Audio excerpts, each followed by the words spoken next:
Magandang araw sa inyo lahat, mga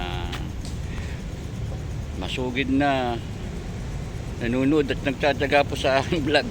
So andito po ako ngayon sa Mormon, sa Mormon dito sa Quezon City, sa White Plain. So guys, ayan. Hindi na po may natid lang pong pasahero. Pakita ko sa inyo guys yung area ng Mormons. So guys, ayan, ang ganda na, ang linis ang lugar ng Mormons.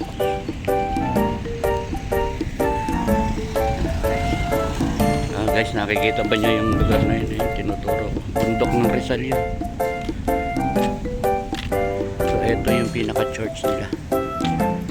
So, galing ako dun guys sa kabila. Yung pinaka-main office nila. At meron dun kantin. Dun ako kumain. Guys, ang linis naman.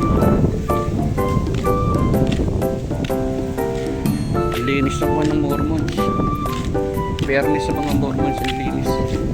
Ang ano nila. Makikita ang basura guys. Ako lang ang basura. Guys, andun yung van ko guys. At mamay nga ako kanina dun eh.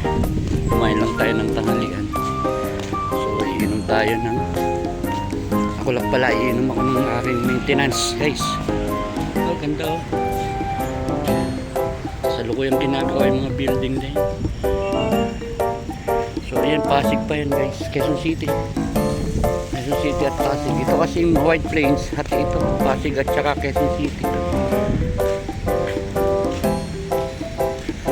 Homes of the Lord.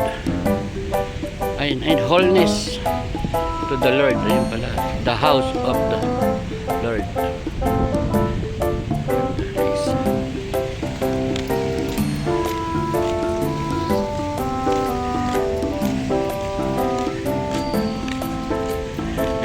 Talaga ng mga Mormons yung kalinisan dito guys.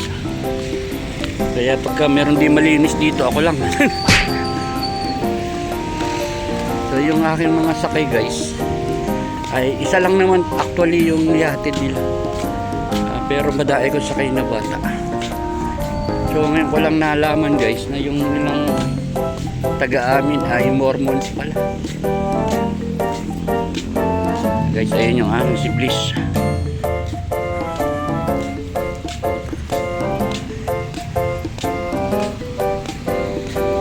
Ayan, guys, yung pasilidad ang linis.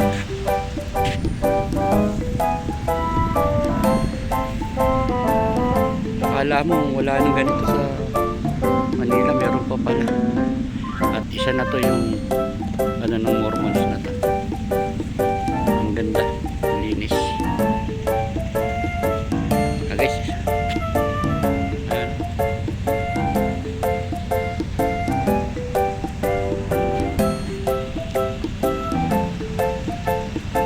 so maya maya sabi nung sakay ko alauna yati doon sa kabila, doon sa kabilang yun.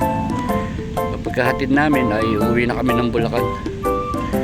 Kitang kita rito yung malaking building ng BTO yun sa may Ortigas. So guys, nakikita nyo ba yung bundok yung bundok, sorry, yung mga building na yan. So ayan ay sa may Ortigas na. Paglabas mo kasi dito guys sa White Plain ay EDSA na.